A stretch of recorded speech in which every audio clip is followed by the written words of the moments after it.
I have great pleasure in welcoming the Prime Minister, Minister for Foreign Affairs, and Minister of Public Affairs and the Diaspora, His Excellency Benjamin Netanyahu of the State of Israel, and I invite him to address the General Assembly. Mr. Prime Minister. Thank you, Mr. President.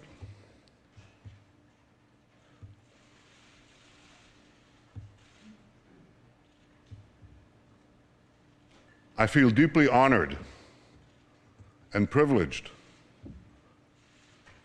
to stand here before you today representing the citizens of the State of Israel. We are an ancient people. We date back nearly 4,000 years to Abraham, Isaac, and Jacob. We have journeyed through time.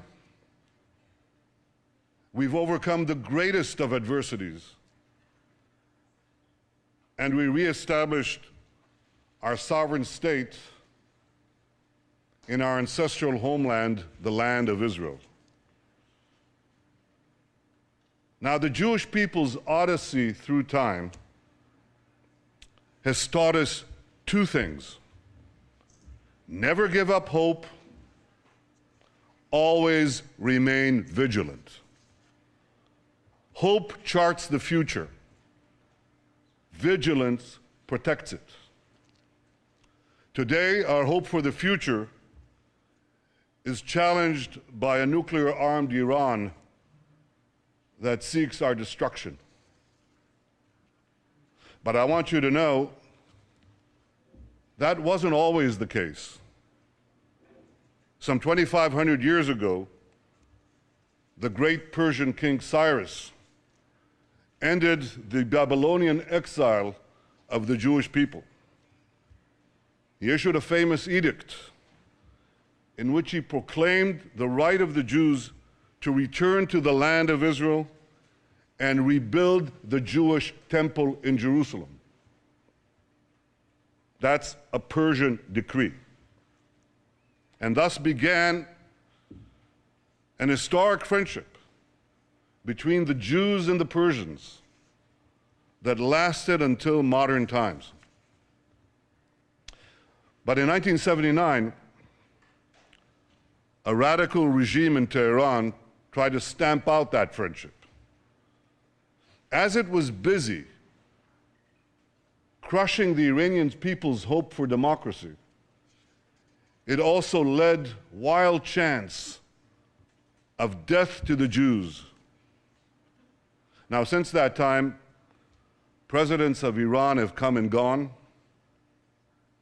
Some presidents were considered moderates, others hardliners. But they've all served that same unforgiving creed, that same unforgiving regime. That creed that is espoused and enforced by the real power in Iran, the dictator known as the supreme leader. First Ayatollah Khomeini, and now Ayatollah Khamenei. President Rouhani, like the presidents who came before him, is a loyal servant of the regime. He was one of only 6 candidates the regime permitted to run for office. See, nearly 700 other candidates were rejected. So what made him acceptable? Well, Rouhani headed Iran's Supreme National Security Council from 1989 through 2003.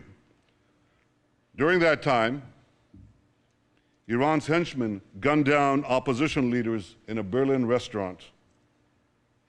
They murdered 85 people at the Jewish Community Center in Buenos Aires. They killed 19 American soldiers by blowing up the Khobar Towers in Saudi Arabia. Are we to believe that Rouhani, the national security advisor of Iran at the time, knew nothing about these attacks? Of course he did. Just as 30 years ago, Iran's security chiefs knew about the bombings in Beirut that killed 241 American Marines and 58 French paratroopers. Rouhani was also Iran's chief nuclear negotiator between 2003 and 2005. He masterminded the strategy which enabled Iran to advance its nuclear weapons program behind a smokescreen of diplomatic engagement and very soothing rhetoric. Now, I know Rouhani doesn't sound like Ahmadinejad, but when it comes to Iran's nuclear weapons program, the only difference between them is this: Ahmadinejad was a wolf in wolf's clothing. Rouhani is a wolf in sheep's clothing, a wolf who thinks he can pull the wool over the eyes of the international community. Well, like everyone else, I wish we could believe Rouhani's words, but we must focus on Iran's actions. And it's the brazen contrast, this extraordinary contradiction between Rouhani's words and Iran's actions that is so startling. Rouhani stood at this very podium last week and praised Iranian democracy. Iranian democracy, he said.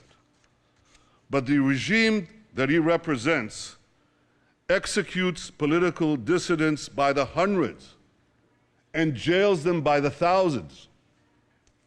Rouhani spoke of, quote, the human tragedy in Syria. Yet Iran directly participates in Assad's murder and massacre of tens of thousands of innocent men, women, and children in Syria. And that regime is propping up a Syrian regime that just used chemical weapons against its own people. Rouhani condemned the, quote, violent scourge of terrorism. Yet in the last 3 years alone, Iran has ordered, planned, or perpetrated terrorist attacks in 25 cities in 5 continents. Rouhani denounces, quote, attempts to change the regional balance through proxies. Yet Iran is actively destabilizing Lebanon, Yemen, Bahrain, and many other Middle Eastern countries. Rouhani promises, quote, constructive engagement with other countries. Yet 2 years ago, Iranian agents tried to assassinate Saudi Arabia's ambassador in Washington, D.C. And just 3 weeks ago, an Iranian agent was arrested trying to collect information for possible attacks against the American embassy in Tel Aviv. Some constructive engagement. I wish I could be moved by Rouhani's invitation to join his wave, a world against violence and extremism. Yet the only waves Iran has generated in the last 30 years are waves of violence and terrorism that it has unleashed in the region and across the world. Ladies and gentlemen, I wish I could believe Rouhani, but I don't. Because facts are stubborn things. And the facts are that Iran's savage record flatly contradicts Rouhani's soothing rhetoric. Last Friday, Rouhani assured us that in pursuit of its nuclear program, Iran, this is a quote, Iran has never chosen deceit and secrecy. Never chosen deceit and secrecy. Well, in 2002, Iran was caught red-handed, secretly building an underground centrifuge facility in Natanz. And then, In 2009, Iran was again caught red-handed, secretly building a huge underground nuclear facility for uranium enrichment in a mountain near Qom. Rouhani tells us not to worry. He assures us that all of this is not intended for nuclear weapons. Any of you believe that? If you believe that, here's a few questions you might want to ask. Why would a country that claims to only want peaceful nuclear energy, why would such a country build hidden underground enrichment facilities? Why would a country with vast natural energy reserves invest billions in developing nuclear energy? Why would a country intent on merely civilian nuclear programs continue to defy multiple Security Council resolutions and incur the tremendous cost of crippling sanctions on its economies? And why would a country with a peaceful nuclear program develop intercontinental ballistic missiles whose sole purpose is to deliver nuclear warheads? You don't build ICBMs to carry TNT thousands of miles away. You build them for one purpose, to carry nuclear warheads. And Iran is building now ICBMs that the United States says could reach this city in 3 or 4 years. Why would they do all this? The answer is simple. Iran is not building a peaceful nuclear program. Iran is developing nuclear weapons. Last year alone, Iran enriched 3 tons of uranium to 3.5%, doubled its stockpile of 20% enriched uranium, and added thousands of new centrifuges, including advanced centrifuges. It also continued work on the heavy water reactor in Iraq. That's in order to have another route to the bomb, a plutonium path. And since Rouhani's election, and I stress this vast and feverish effort has continued unabated. Ladies and gentlemen, underground nuclear facilities, heavy water reactors, advanced centrifuges, ICBMs. See, it's not that it's hard to find evidence that Iran has a nuclear program, a nuclear weapons program. It's hard to find evidence that Iran doesn't have a nuclear weapons program. Last year when I spoke here at the UN, I drew a red line. Now, Iran has been very careful not to cross that line. But Iran is positioning itself to race across that line in the future at a time of its choosing. Iran wants to be in a position to rush forward to build nuclear bombs before the international community can detect it and much less prevent it. Yet Iran faces one big problem. And that problem can be summed up in one word: sanctions. I've argued for many years, including on this podium, that the only way to peacefully prevent Iran from developing nuclear weapons is to combine tough sanctions with a credible military threat. And that policy today is bearing fruit. Thanks to the efforts of many countries, many represented here, and under the leadership of the United States, tough sanctions have taken a big bite off the Iranian economy. Oil revenues have fallen, the currency has plummeted, banks are hard-pressed to transfer money. So as a result, the regime is under intense pressure from the Iranian people to get the sanctions relieved or removed. That's why Rouhani got elected in the first place. That's why he launched his charm offensive. He definitely wants to get the sanctions lifted. I guarantee you that. But he doesn't want to give up Iran's nuclear weapons program in return. Now, here's a strategy to achieve this. First, smile a lot. Smiling never hurts. Second, pay lip service to peace, democracy, and tolerance. Third, offer meaningless concessions in exchange for lifting sanctions. And fourth, and the most important, ensure that Iran retains sufficient nuclear material and sufficient nuclear infrastructure to race to the bomb at a time that it chooses to do so. You know why Rouhani thinks he can get away with this? I mean, this is a ruse. It's a ploy.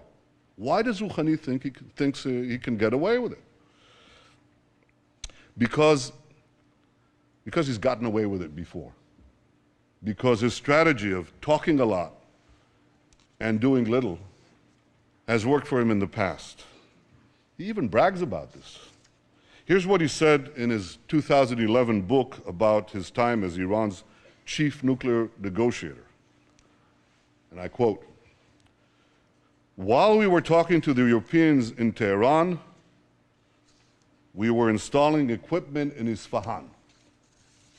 Now, for those of you who don't know, the Isfahan facility is an indispensable part of Iran's nuclear weapons program. That's where uranium ore called yellow cake is converted into an enrichable form. Rouhani boasted, and I quote, "By creating a calm environment, we were able to complete the work in Isfahan." He fooled the world once. Now he thinks he can fool it again. You see, Rouhani thinks he can have his yellow cake and eat it too. And he has another reason to believe that he can get away with this. And that reason is called North Korea. Like Iran, North Korea also said its nuclear program was for peaceful purposes. Like Iran, North Korea also offered meaningless concessions and empty promises in return for sanctions relief. In 2005, North Korea agreed to a deal that was celebrated the world over by many well-meaning people. Here's what the New York Times editorial had to say about it. Quote, "For years now, foreign policy insiders have pointed to North Korea as the ultimate nightmare, a closed, hostile, and paranoid dictatorship with an aggressive nuclear weapons program. Very few could envision a successful outcome, and yet North Korea agreed in principle this week to dismantle its nuclear weapons program, return to the NPT, abide by the treaty's safeguards, and admit international inspectors. And finally, diplomacy, it seems, does work after all." Ladies and gentlemen, a year later, North Korea exploded its first nuclear weapons device. Yet, as dangerous as a nuclear-armed North Korea is, it pales in comparison to the danger of a nuclear-armed Iran. A nuclear-armed Iran would have a chokehold on the world's main energy supplies. It would trigger nuclear proliferation throughout the Middle East, turning the most unstable part of the planet into a nuclear tinderbox. And for the first time in history, it would make the specter of nuclear terrorism a clear and present danger. A nuclear-armed Iran in the Middle East wouldn't be another North Korea. It would be another 50 North Koreas. Now, I know that some in the international community think I'm exaggerating this threat. Sure, they know that Iran's regime leads these chants, death to America, death to Israel, that it pledges to wipe Israel off the map. But they think that this wild rhetoric is just bluster for domestic consumption. Have these people learned nothing from history? The last century has taught us that when a radical regime with global ambitions gets awesome power, sooner or later, its appetite for aggression knows no bounds. That's the central lesson of the 20th century. And we cannot forget it. The world may have forgotten this lesson. The Jewish people have not. Iran's fanaticism is not bluster. It's real.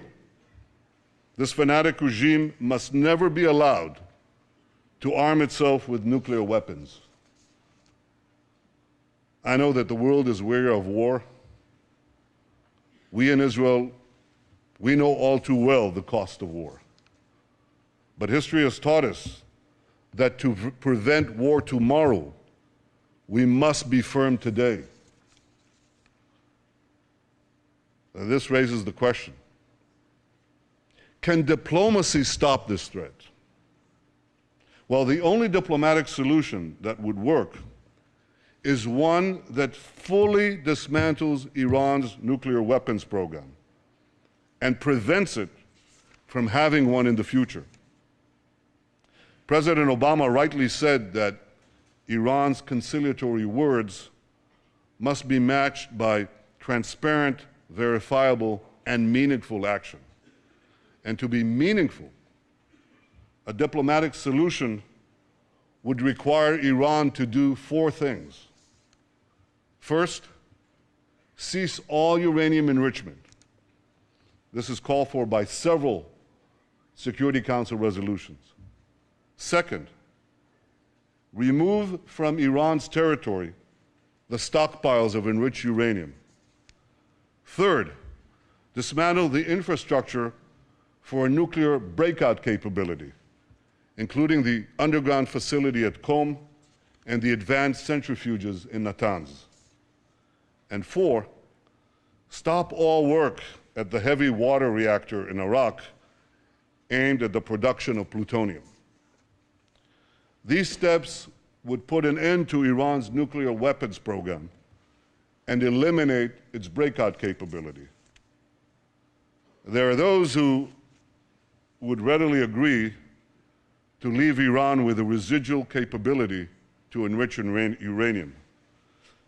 I advise them to pay close attention to what Rouhani said in a speech to Iran's Supreme Cultural Revolutionary Council. This was published in 2005. I quote, here's what he said. A country that could enrich uranium to about 3.5% will also have the capability to enrich it to about 90%. Having fuel cycle capability virtually means that a country that possesses this capability is able to produce nuclear weapons. Precisely. This is why Iran's nuclear weapons program must be fully and verifiably dismantled. And this is why the pressure on Iran must continue. So here's what the international community must do. First, keep up the sanctions. If Iran advances its nuclear weapons program during negotiations, strengthen the sanctions. Second, don't agree to a partial deal. A partial deal would lift international sanctions that have taken years to put in place in exchange for cosmetic concessions that will take only weeks for Iran to reverse. Third, lift the sanctions only when Iran fully dismantles its nuclear weapons program. My friends, the international community has Iran on the ropes. If you want to knock out Iran's nuclear weapons program peacefully, don't let up the pressure. Keep it up. We all want to give diplomacy with Iran a chance to succeed. But when it comes to Iran, the greater the pressure, the greater the chance. 3 decades ago, President Ronald Reagan famously advised, trust but verify. When it comes to Iran's nuclear weapons program, here's my advice. Distrust, dismantle, and verify. Ladies and gentlemen, Israel will never acquiesce to nuclear arms in the hands of a rogue regime that repeatedly promises to wipe us off the map. Against such a threat, Israel will have no choice but to defend itself. I want there to be no confusion on this point. Israel will not allow Iran to get nuclear weapons. If Israel is forced to stand alone, Israel will stand alone. Yet in standing alone, Israel will know that we will be defending many, many others. The dangers of a nuclear-armed Iran and the emergence of other threats in our region have led many of our Arab neighbors to recognize, finally recognize, that Israel is not their enemy. And this affords us the opportunity to overcome historic animosities and build new relationships, new friendships, new hopes. Israel welcomes engagement with the wider Arab world. We hope that our common interests and common challenges will help us forge a more peaceful future. And Israel continues to seek an historic compromise with our Palestinian neighbors, one that ends our conflict once and for all. We want peace based on security and mutual recognition, in which a demilitarized Palestinian state recognizes the Jewish state of Israel. I remain committed to achieving an historic reconciliation and building a better future for Israelis and Palestinians alike. Now, I have no illusions about how difficult this will be to achieve. 20 years ago, the peace process between Israel and the Palestinians began. 6 Israeli prime ministers, myself included, have not succeeded in achieving peace with the Palestinians. My predecessors were prepared to make painful concessions. So am I. But so far, Palestinian leaders haven't been prepared to offer the painful concessions they must make in order to end the conflict. For peace to be achieved, the Palestinians must finally recognize the Jewish state, and Israel's security needs must be met. I am prepared to make an historic compromise for a genuine and enduring peace, but I will never compromise on the security of my people and of my country, the one and only Jewish state. Ladies and gentlemen, one cold day in the late 19th century, my grandfather, Nathan, and his younger brother, Judah, were standing in a railway station in the heart of Europe. They were seen by a group of anti-Semitic hoodlums who ran towards them, waving clubs, screaming, "Death to the Jews." My grandfather shouted to his younger brother to flee and save himself. And he then stood alone against the raging mob to slow it down. They beat him senseless. They left him for dead. And before he passed out, covered in his own blood, he said to himself, "What a disgrace! What a disgrace. The descendants of the Maccabees lie in the mud, powerless to defend themselves." He promised himself then that if he lived, he would take his family to the Jewish homeland and help build a future for the Jewish people. I stand here today as Israel's Prime Minister because my grandfather kept that promise. And so many other Israelis have a similar story, a parent or a grandparent who fled every conceivable oppression and came to Israel to start a new life in our ancient homeland. Together we've transformed a bludgeoned Jewish people, left for dead, into a vibrant, thriving nation, defending itself with the courage of modern Maccabees, developing limitless possibilities for the future. In our time, the biblical prophecies are being realized. As the prophet Amos said, "They shall rebuild ruined cities and inhabit them. They shall plant vineyards and drink their wine. They shall till gardens and eat their fruit. And I will plant them upon their soil, never to be uprooted again. Veshavti et shvut ami Yisrael, ובנו ערים נשמות וישבו, ונטעו כרמים ושתו את יינם, ועשו גינות ואכלו את פריים, ונטעתים על אדמתם, ולא ינטשו עוד." Ladies and gentlemen, the people of Israel have come home never to be uprooted again.